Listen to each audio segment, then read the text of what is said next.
जय हिंद। लक्ष्मण एकेडमी में आपका स्वागत है। इस वीडियो में हम लोग पढ़ेंगे संख्या प्रणाली से हम लोग अंग्रेजी में नंबर सिस्टम कहते हैं। इसमें आज हम लोग दो टॉपिक कवर करने वाले हैं, प्राकृतिक संख्या और पूर्ण संख्या। तो चलिए वीडियो को शुरू करते हैं। सबसे पहले हम लोग समझते हैं कि प्राकृतिक संख्या अर्थात नेचुरल नंबर हम किसे कहेंगे। प्राकृतिक संख्या हम किसे बोलेंगे। देखिए, प्राकृतिक संख्या का मतलब ही होता है कि वैसी संख्या जो हमें नेचर से मिला है, मतलब जो हमें प्रकृति से मिला है, उसे ही हम बोलेंगे प्राकृतिक संख्या। और प्रकृति से हमें क्या मिला है? प्रकृति से हमें मिला है गिनती, ठीक है, अर्थात काउंटिंग नंबर है। जैसे 1 2 3 4 डॉट डॉट डॉट, इस प्रकार से अनंत तक हमें मिला है गिनती के रूप में। अर्थात हम बोल सकते हैं कि गिनती को हम लोग प्राकृतिक संख्या बोलते हैं। आगे हम लोग समझेंगे पूर्ण संख्या अर्थात होल नंबर किसे कहेंगे। लेकिन उससे पहले आपको समझना होगा कि शून्य का खोज कैसे हुआ।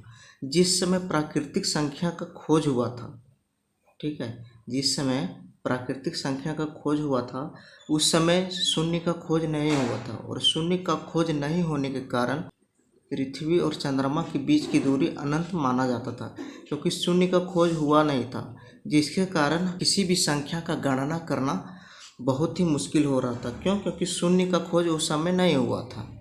तो शून्य का खोज नहीं होने के कारण बहुत ही समस्या होने लगी। उसके बाद आए भारत के एक महान वैज्ञानिक आर्यभट्ट। क्या आए? आर्यभट्ट। और इन्होंने ही खोज किया शून्य। और जैसे ही शून्य का खोज किया गया वैसे ही हमारे मैथमेटिक्स में बहुत ही परिवर्तन हुआ। जो हम पृथ्वी और सूरज के बीच की दूरी, पृथ्वी और चंद्रमा के बीच की दूरी हम अनंत मान लेते थे, वह अब आसानी से काउंटिंग करना शुरू हो गया और हम बहुत ही बड़े बड़े संख्या को आसानी से गणना कर पाने लगे। ठीक है, तो समझ में आ गया कि शून्य का खोज कैसे हुआ। सबसे पहले हम लोगों ने समझा प्राकृतिक संख्या किसे, जो हमें नेचर से मिला है। और नेचर से हमें क्या मिला है? काउंटिंग संख्या, मतलब गिनती जो हम लोग लिखते हैं वही। ठीक है, शून्य का खोज कैसे हुआ? मतलब बड़ी बड़ी संख्याओं को गणना करने में हमें मुश्किल हो रही थी, तो इस चीज़ से बचने के लिए भारत के महान वैज्ञानिक आर्यभट्ट ने शून्य का खोज किया। और जैसे ही शून्य का खोज किया, किसी भी संख्या का गणना करना बहुत ही आसान हो गई। ठीक है, तो चलिए अब समझते हैं पूर्ण संख्या किसे कहते हैं। देखिए, यदि आप 1 2 3 4 इस प्रकार से डॉट डॉट डॉट अनंत तक लिखेंगे, तब एक तरह से ये हो गया प्राकृतिक संख्या, क्योंकि ये हो गया गिनती। ठीक है, लेकिन यदि आप गिनती में शून्य भी लगा देते हैं तब ये हो गया आपका पूर्ण संख्या। तो पूर्ण संख्या हम किसे कहेंगे? यदि हम प्राकृतिक संख्या में शून्य लगा देते हैं तो उस संख्या को हम लोग बोलेंगे पूर्ण संख्या। अब इस टॉपिक से कुछ क्वेश्चन भी आते हैं, चलिए उसको भी हम लोग समझ लेते हैं। यदि मान लीजिए कि आपसे क्वेश्चन किया कि 8 पूर्ण संख्या लिखिए, क्या कहा? 8 पूर्ण संख्या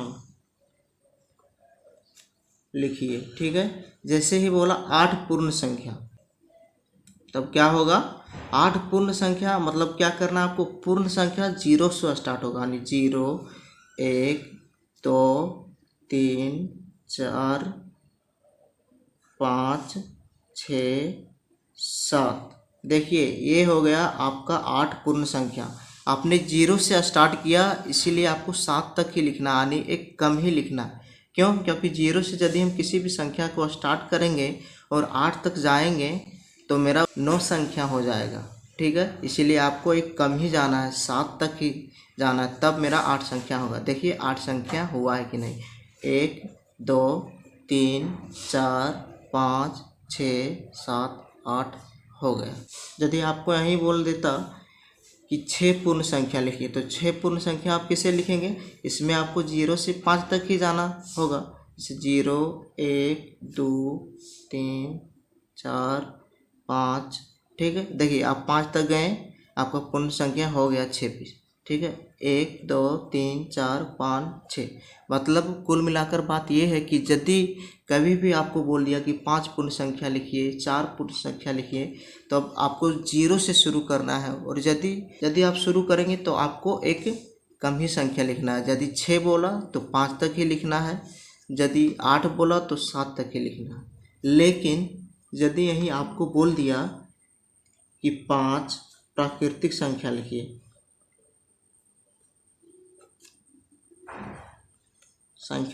तब आपको क्या करना है, प्राकृतिक संख्या मतलब जो हमें नेचर से मिला है, और नेचर से हमें क्या मिला है, गिनती। और गिनती हम कभी भी कहाँ से स्टार्ट करते हैं, 1 से। 1 2 3 4 5। देखिए ये हो गया आपका 5 प्राकृतिक संख्या। ये 0 से स्टार्ट नहीं हुआ इसीलिए 5 तक गया, लेकिन यदि यहाँ 0 से शुरू होता तब ये 4 तक ही जाता, क्योंकि 4 तक ही मेरा 5 संख्या कुल हो जाता। ठीक है, लेकिन ये 1 से स्टार्ट हुआ इसलिए 5 तक गया। देखिए 5 संख्या है कि नहीं चेक कीजिए।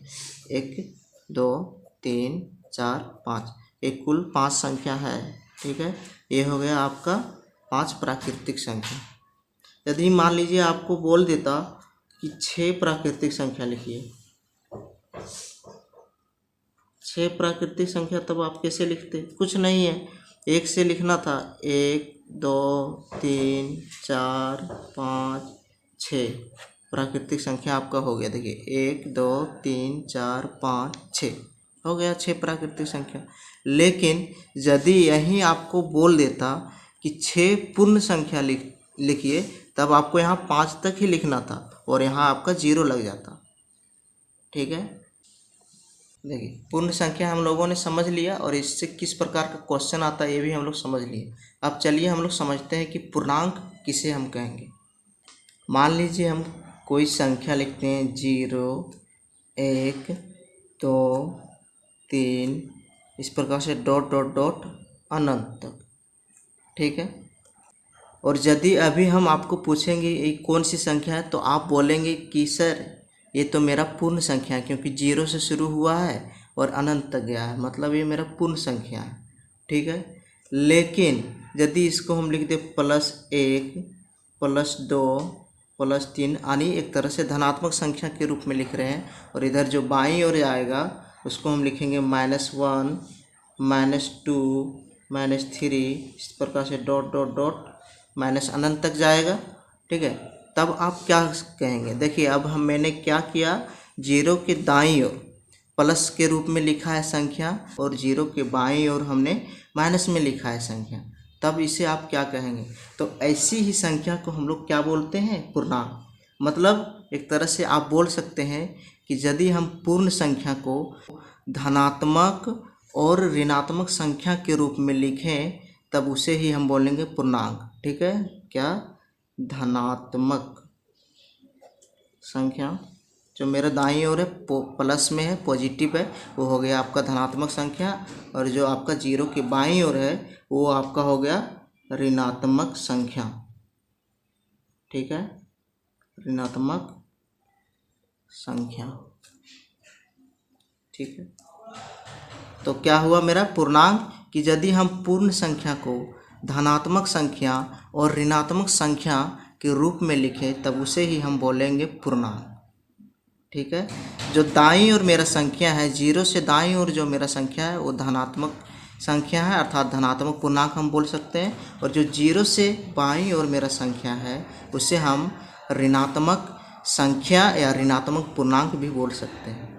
ठीक है, ये तो हमने समझ लिया कि 0 से दाईं ओर सभी संख्या क्या होगा, धनात्मक पूर्णांक, और 0 से बाईं ओर सभी संख्या होगा ऋणात्मक पूर्णांक। लेकिन 0 मेरा क्या है, अब ये आता है सवाल कि 0 क्या धनात्मक पूर्णांक है या ऋणात्मक पूर्णांक है।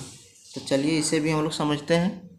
देखिए 0 आपका ना तो धनात्मक पूर्णांक है और ना ही ऋणात्मक पूर्णांक। मैं ऐसा क्यों बोल रहा हूँ, चलिए बताता हूँ। देखिए गणित का एक रूल होता है कि यदि कोई संख्या यदि धनात्मक या ऋणात्मक होगा, और यदि उसमें हम कुछ जोड़ते या घटाते हैं तो वो संख्या चेंज हो जाएगा, और यदि वो संख्या चेंज हुआ इसका मतलब होगा कि वो संख्या आ तो धनात्मक है आ तो ऋणात्मक है। जैसे मान लीजिए हम कोई संख्या लेते हैं 2। ठीक है, अब 2 को हम मान लेते हैं धनात्मक संख्या। ठीक है, इसमें हम जोड़ देते हैं 1। ठीक है, 1 जोड़ दिए तो बराबर कितना हो जाएगा हमारा 3। देखिए 2 मेरा चेंज हो गया, मतलब ये क्या हुआ, आ तो धनात्मक है आ तो ऋणात्मक। हालांकि ये मेरा क्या है, धनात्मक संख्या है, आप देख पा रहे होंगे, क्योंकि यहाँ कुछ नहीं है मतलब प्लस है। ठीक है। और यदि मान लीजिए हम इसी संख्या में कुछ घटा देते हैं, 2 में घटाते हैं, 1 ही घटा देते हैं, ठीक है, तब क्या हो जाएगा मेरा, ये हो जाएगा 1। देखिए अब 2 मेरा 1 में चेंज हो गया, मतलब संख्या मेरा परिवर्तन हो रहा है। इसका मतलब क्या हो गया, ये आ तो धनात्मक है, आ तो ऋणात्मक है। लेकिन यदि इसी संख्या में हम 2 में जोड़ते हैं 0, ठीक है, तब मेरा क्या होगा, ये हो जाएगा 2, ठीक है। देखिए इस संख्या चेंज नहीं हुआ, ठीक है, ये 2 ही रह गया। और यदि इसमें हम कुछ घटाते हैं, 2 माइनस 0 घटाते हैं, तब मेरा क्या होगा, 2 में 0 गया 2। देखिए ये संख्या चेंज नहीं हो रहा है। मतलब क्या हुआ कि जो 0 है मेरा, ये ना तो धनात्मक है और ना ही ऋणात्मक है। हम लिख सकते हैं 0 ना तो धनात्मक पूर्णांक है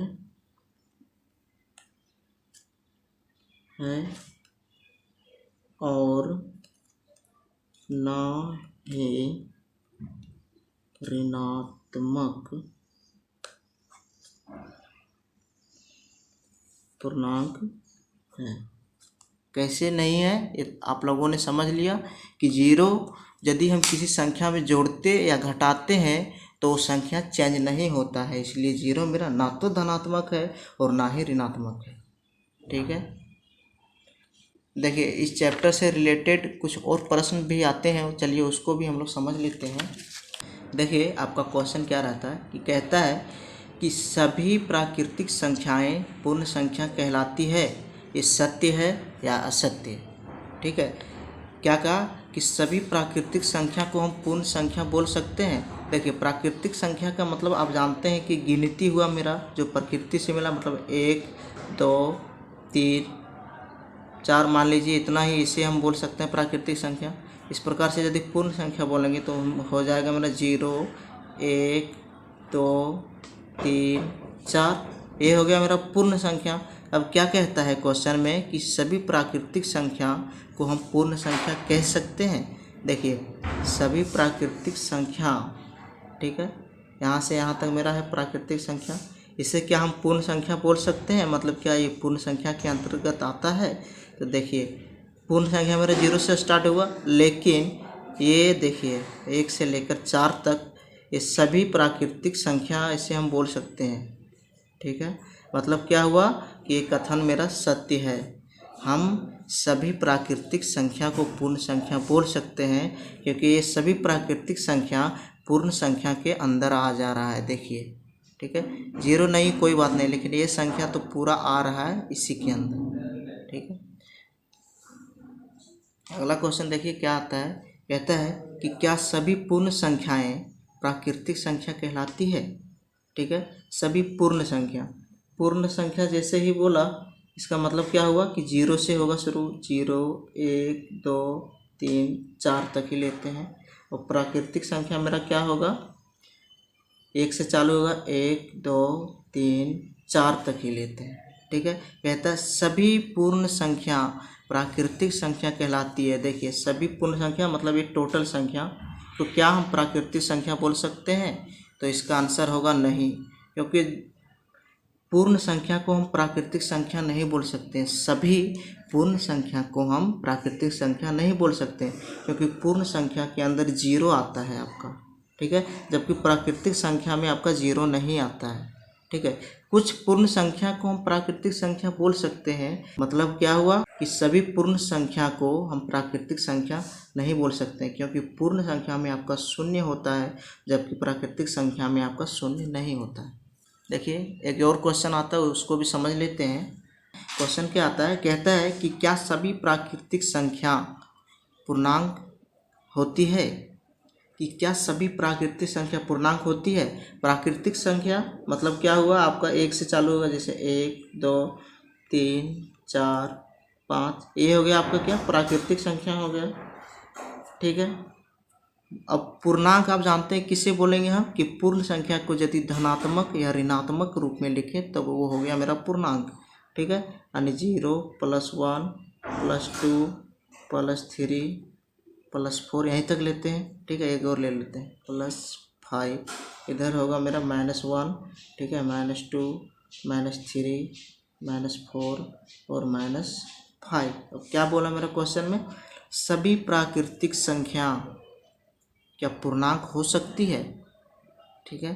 तो सभी प्राकृतिक संख्या, देखिए ये आ गया आपका सभी प्राकृतिक संख्या, देखिए पूर्णांक के अंदर आ रहा है ना, ठीक है। मतलब क्या हुआ कि सभी प्राकृतिक संख्या को हम पूर्णांक कह सकते हैं, क्योंकि सभी प्राकृतिक संख्या पूर्णांक संख्या के अंतर्गत आ रहा है। देखिए +1 +2 +3 +4 +5, 1 2 3 4 5 है ना, सेम है। ये केवल हम यहाँ प्लस लिखे नहीं है, हालांकि आप जानते हैं कि यहाँ कुछ नहीं लिखा है, इसका मतलब ये भी संख्या प्लस के रूप में है, यानी पॉजिटिव संख्या है। मतलब क्या हुआ कि हम प्राकृतिक संख्या को, सभी प्राकृतिक संख्या को पूर्णांक कह सकते हैं, ठीक है। उम्मीद करता हूँ कि आज की ये वीडियो आपको पसंद आई होगी। मिलते हैं नेक्स्ट वीडियो में। जय हिंद, जय भारत।